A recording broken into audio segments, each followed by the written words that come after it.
Good morning and welcome, guys. I'm glad you guys are here.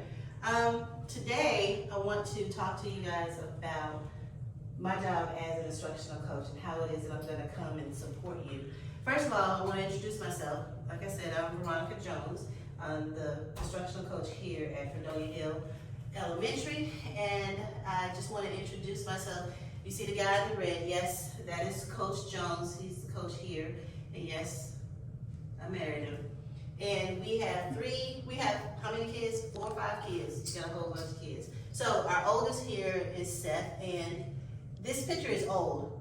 So our oldest here is Seth, and later that year, he is going to, or he had married his wife, Nisi. My youngest son is Joel, and then my baby girl is Zion, the only girl.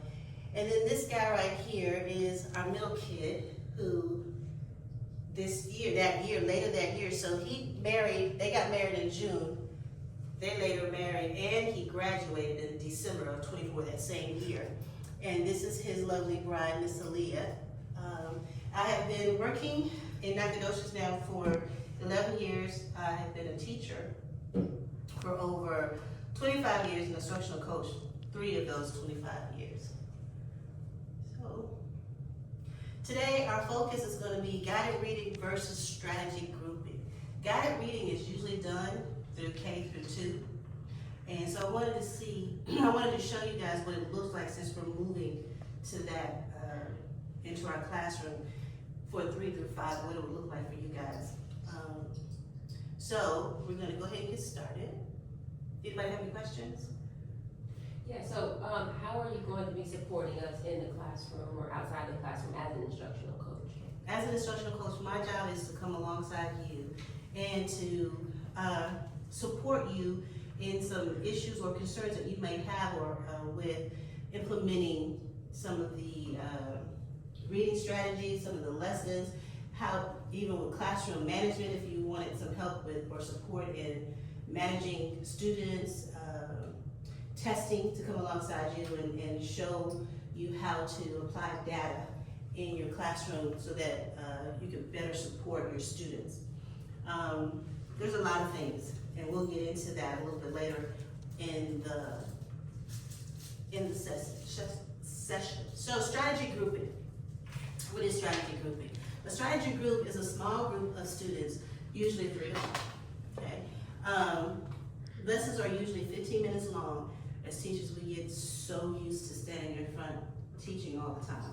But when you're in your small group, you only have 15 minutes. And of that 15 minutes, you're not teaching a new lesson. You're not teaching a new lesson. You are going to review something you've already taught. So if you want to teach students how to look for text evidence, that's going to be your focus. Whatever the strategy is that you've taught, you're going to now teach them how to do it on their own independently. You will focus specifically on one strategy. Usually it's that one you have already taught, like I said before. But the goal of your strategy group is to equip students to apply the strategy on their own independently. Okay. How does a strategy group fit into my reading block? I know, you guys, you only have, 175 minutes, and then we're asking you guys to pull a small group on top of that. It's not something you're going to do on top of that. It's something we're going to teach you how to do it within your reading block time. Our reading block includes a variety of instructional routines and structures that will help students learn, practice, and apply all of the reading skills and strategies that we are required to teach based on state standards. I wanted to go into the literacy plan real quick. I don't have to go there. I think I included it in my slide. So looking here, you guys can see that from where you are. It says you'll have minutes of each day. You have 25 minutes to do interactive read aloud. I know you guys are wondering, this is not K2. We do read alouds. Kids need to hear you read. Even at this age, they need to be able to experience what it sounds like so that you can help them visualize what they're reading. because kids don't do that anymore. They don't take the time to visualize what they're reading, but if you model that and you stop and you do some thinking strategies with them, they'll be able to do that independently. So you'll have 25 minutes of read alouds every day. 10 minutes of that is your focus lesson. 10 to 15 minutes is your focus lesson. So like I said, if you're doing text evidence, that is you're introducing it for the first time that day. You're gonna spend about 10 minutes introducing that lesson. It's gonna be a mini lesson. What we have is patterns of power, and that is our reading, not our reading, but that's gonna be part of our writing curriculum and teaching the kids how to actually write. But because you guys are doing 3 through 5, and our curriculum now includes our writing, our reading curriculum includes our writing, you're going to focus your writing during that time. So we'll talk about what does that look like here, because we are so used to doing the writing process, and that takes a good hour every day of writing during the writing process. But I'm going to show you how you can do your read aloud and then jump from your read aloud and have the kids to write about it. And it can work for informational text as well as for fiction text. So then you have 60 minutes of guided reading, writer's workshop, which is where we're going to talk about the writing process. 60 minutes also includes book clubs or independent literacy work, independent literacy work. And so you're wondering, what do we do in an hour? How am I going to do it? You're going to break the kids up into groups, and we're going to walk through what does that look like when you do your lesson planning, so that you don't have to be in each one. It's stations, basically. And I know in 3 through 5, we're not used to being in stations because that's something that K through 2 will do. But our stations will look different, but it's still, it will still work for us. And you will get more out of your reading block, and your students will get more out of your reading block if you break it into stations. It takes a little bit more prep in the beginning, but if you do it right and do it well, by the end of the school year, it'll be running itself. And all you're gonna be doing, because that's what you wanna do, you wanna facilitate. You don't want to monopolize that time and stay here teaching. You wanna be able to have the kids own their own learning. So that's 60 minutes, and then you'll have 30 minutes of the phonics, spelling, and word study with them. It says 175 minutes for 3rd, 4th, and 5th grade. Highlighted instructional areas are things you are to do each day. Independent reading time can be broken into multiple days. That's where you're going to be doing your small group book clubs. SRs is one text for the entire week. So when you get ready to do trying to see where the kids are, it's going to be that same text for the whole week. Okay? When you want to do an assessment of where they are. Guided reading will be based on students' need and campus daily schedule. All right. So you can't fix everything in one lesson. You can't address everything in one lesson. It's based on kids and their needs, where they are. So you may have in your classroom, you'll have tier 1, tier 2, and tier 3. You're gonna have those kids. You know that tier 1 are those kids that are on grade level.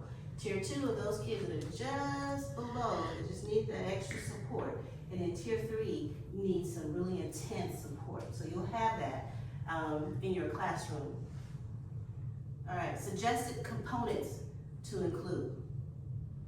Whole group mini lesson. During your whole group mini lesson, you'll be introducing, modeling, and teaching a reading comprehension skill or strategy for the very first time.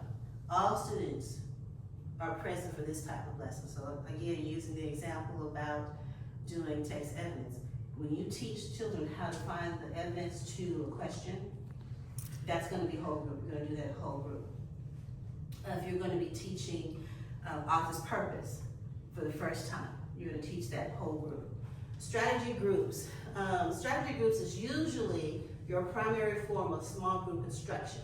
Students are part of a small group that regularly meets and you provide staff support to help them reach the next level. So in your small group, if you're gonna be talking about author's purpose, you've already introduced that lesson, but you're going to be able to listen to them read and then ask them questions about what they're thinking and be able to, if you're doing author's purpose, ask them those specific questions, especially those kinds of questions that they'll see when they get ready to get on the STAR test. All right, each group, that's why you gotta be very specific about what you're going to teach, because you can get in that group and you can go forever. But if you know specifically what you're gonna teach, you can teach in 15 minutes and pull at least 2 groups within your block hour, okay? Other components, you'll have independent reading time.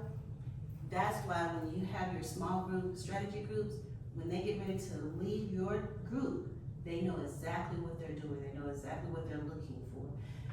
And they can do it independently, which is what you want them to do. And ultimately, once they get to that STAR test and they don't have you, they're doing it then because they've already experienced it. So after the strategy group time, students must have time to apply what they have learned to their independent reading. This is done during independent reading time or your strategy group time. And that's about 30 to 40 minutes. They have to have, and it could be broken up, but they have to have that independent work time, that independent reading time. Now, conference time, that's something different. These are one-on-one meetings that allow you to check in with students and talk about how they are progressing toward their reading goals.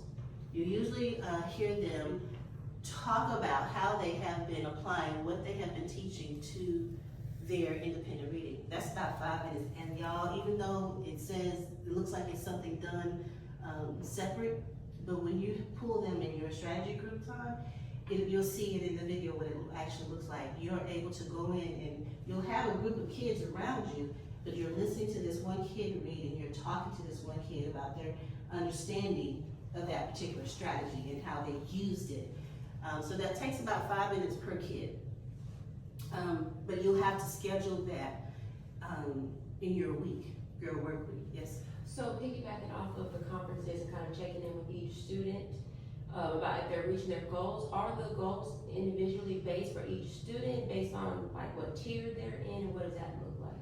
So, and I'm glad you asked, because a lot of times teachers don't take the time to have conferences with their kids. The only way kids are gonna know, show growth, they have to understand where they need to grow, where their weaknesses are. So in their conference time, yes, it is individual, you pull them, and that is in addition to or outside of the structure here. But you have to pull them in, and you have to talk to them, you have to tell them, this is what you scored on our last assessment. This is where I need you to be. What can we do, or how do we get to where you were to where you need to be? How do we get you from there? They have to know their weaknesses and their strengths and give them a plan to get there. So, I'm glad you asked. A lot of times teachers skip this, but kids don't understand why they didn't pass the test. Kids won't understand that they didn't get this question right or why they got it wrong unless we sit and talk with them. And when we talk about the STAR test, when they're grading us a lot on growth from year to year. So kids need to understand, if I made a 35 on this assessment, I gotta show growth. I gotta put in the work. I gotta move from 35 to what is passing. What is your expectation for passing? Yes, we always say 70 is passing, but we gotta up that game, 80, 85, because if they're scoring 80, 85% on an assessment, that means they know it's solid, okay? And it's something that they can take with them from year to year. So yes, independent conferences is very important. Rubrics for mastery and documentation. During each part of the reading block, you are looking for evidence and signs of mastery. If you ever notice a student during your mini lesson, guided reading, or reading conference that just doesn't seem to get it or needs a little more support or practice with reading comprehension, then pull them into a strategy group and provide extra support for that specific strategy. But I also want to tell you, as I'm thinking about that, that is the purpose for when we have PLCs. When we come together since we do have third, fourth, and fifth in here, when you come in with your grade level, you're coming in with this data, with this information, and you're going to sit among your group, your team, and say, I have a group of kids that's struggling with text evidence. What did you do in order to get your score? So that I can make sure to get your high score, so that I can implement that in the classroom. So that you're not sitting here worried about that and carrying that weight by yourself. You're putting it on the team because, you know, Ms.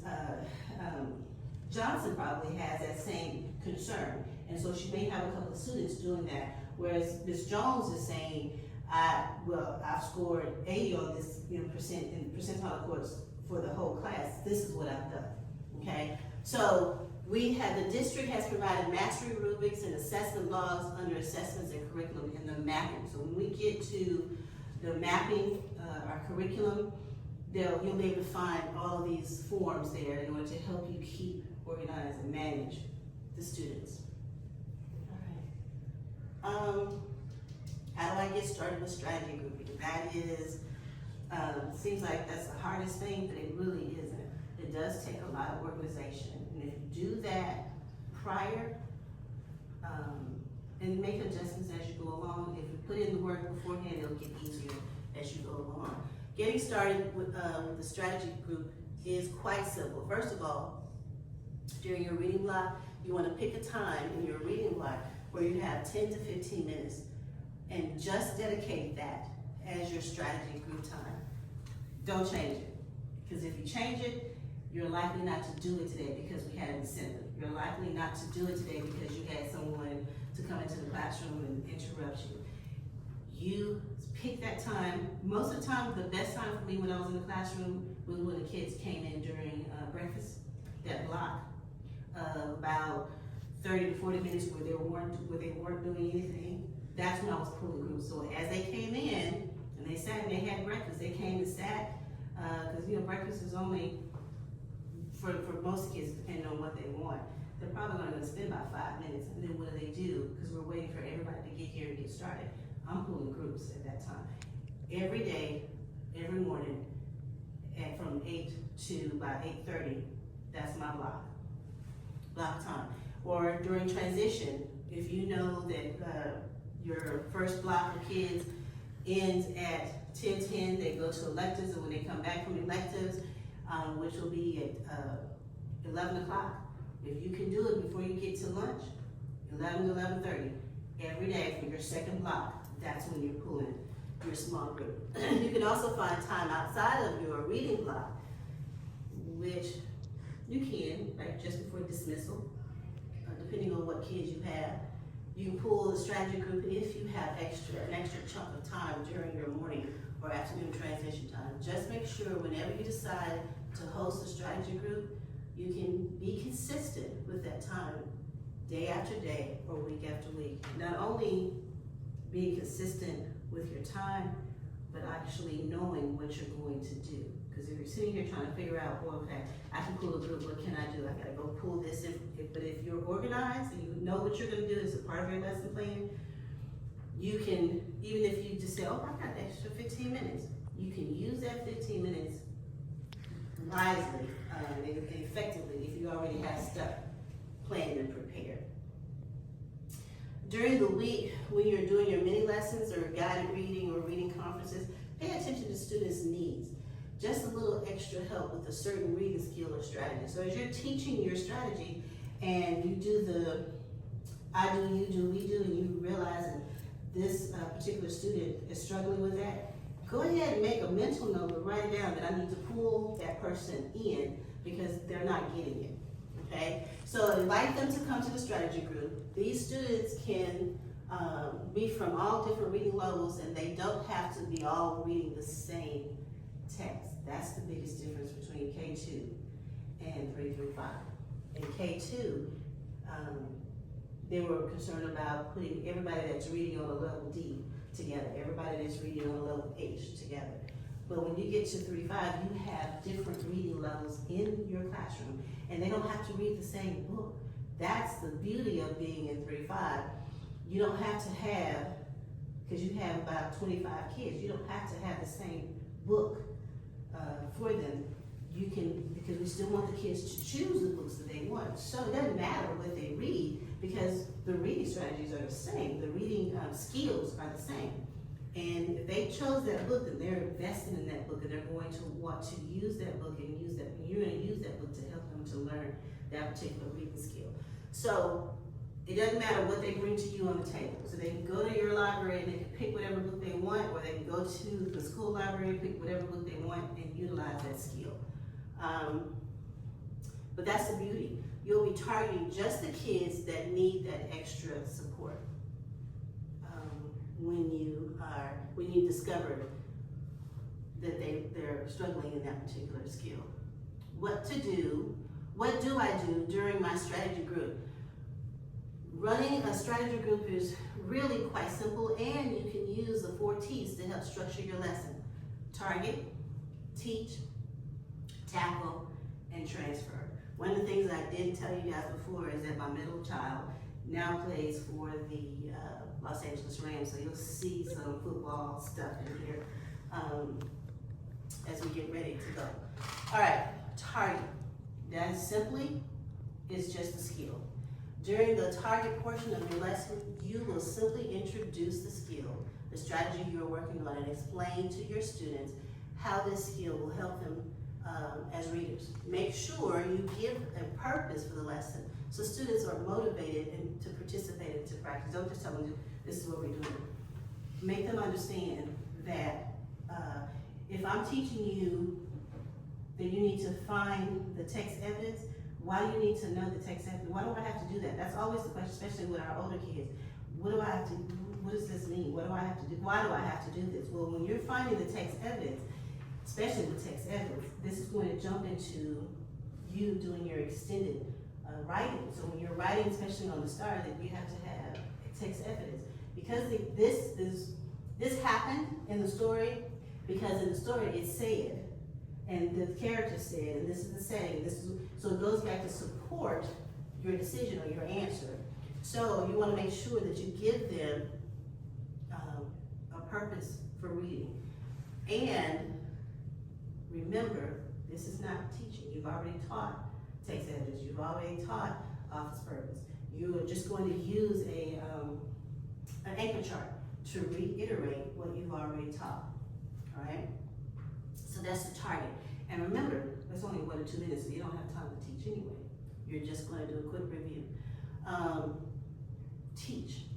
Now, remember, this is not the first time you've already, like I said before, that you're teaching the skill to the students. This should be something that your students have been exposed to before. This means the teach portion of the strategy lesson should be really short and sweet. You want to quickly review an anchor chart or a strategy card just to remind students how to apply the skills to their reading. Is everything okay, Zion? Here's the tackle. This is where they're going to spend most of their time independently exploring that skill. And one of the things that we, as parents, even as teachers, we don't allow our kids to struggle. We don't like our students to struggle. We want to go ahead and scaffold and catch them. We want to go ahead and point them to the answer. But we have to let them do what's called productive struggle, because they have to work those things out. I had a student that was GT, and I hadn't told him, I hadn't met with him. And with GT, you have to meet with them on a regular basis. And we were going to a robotics competition. And because of my schedule, I felt really bad, like I disappointed him. And when we got to the competition, he had to get his assignment, and then he had to go ahead and start to get his robot to do whatever it is that he was doing. And I felt so bad because I felt like I didn't prepare him well. And he was struggling, but I couldn't help him. And I felt so bad, so the only thing I could do was pray. But when he finished, he did smell because he was sweating bullets. And I tell you, he was sweating bullets. But I caught a picture of him because he got to the point where he had made it to the last round by himself, without me. And he was struggling with the assignment they gave him an additional assignment to do. And he was struggling, he couldn't figure it out. And when he did, I happened to just catch him. It was a light bulb moment. His eyes, he was twinkling like, I got it, Miss Jones.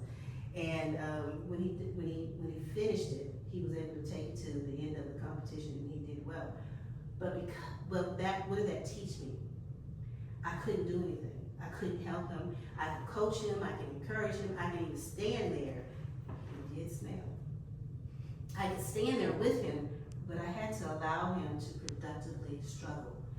And if that had been any other time, if I didn't, because I have issues with control, had it been in any other different situation, I would have been in there trying to say, okay, now look right here. Okay, it said this, so what do you think? I would have been trying to lead him to the answer versus him experiencing the answer and struggling with it. So that's what this is, basically. This is where the bulk of your lesson should be spent. During the tackle time, students are working on applying the strategy to their own independent reading text. You are there to observe and provide student support if needed. Again, let me say that. You are there to observe and provide support if needed. But they should be the ones doing the heavy lifting and trying the strategy. You may want to have short reading passages available just in case the student brings a text that doesn't lend itself to the strategy. So if they're coming to your table and you're doing a fiction piece and they bring nonfiction to you, then you'll have something for them to use in order to use that strategy. Something to read so you can use that strategy. All right, at the very end of your strategy, the transfer, because all you really want to do is transfer this knowledge so that it becomes theirs, okay? That's the only reason why we're doing small strategy groups or small groups, is so that we can minimize the distraction, pull those babies in, and get them to understand how to do it by themselves, because you won't be there when they're doing it, all right? I've always said too, if they don't hear anybody else's voice in their ear saying they can do this or what they can do, they're gonna hear my voice. And they hear my voice because I'm pulling them in, all right? So at the end, very end of your strategy group, you will prepare students to apply this strategy to their independent reading without your support. You will transfer the strategy to them. Remind students of the strategy, the process to apply it, and how it will help them to grow as a reader. And you're gonna see that at the end of this video. All right, the goal. The goal is independently reading, making sure that they understand what they're reading. The purpose of the strategy is to teach a comprehension strategy, not to check on students' level of comprehension. The actual time spent in the group is only part of the strategy group lesson. You must continue the lesson by following up with your students. After the strategy group lesson, is the student applying the strategy in their independent reading? All right. So here, I won't go into a great deal with this, but this is the difference between guided reading versus strategy reading. I really just want you to focus on that, and you guys will have that in your handout, so you can look at that. Let's get into, if I can do this real quick. Yeah. Now, you're going to watch the video, but here's the assignment that I'm going to have for you guys. I want you guys to think about what it is that she has done, the teacher. What are some of the things you noticed about her teaching? What do you notice about the students and how they are interacting with her? And what do you take away from that lesson?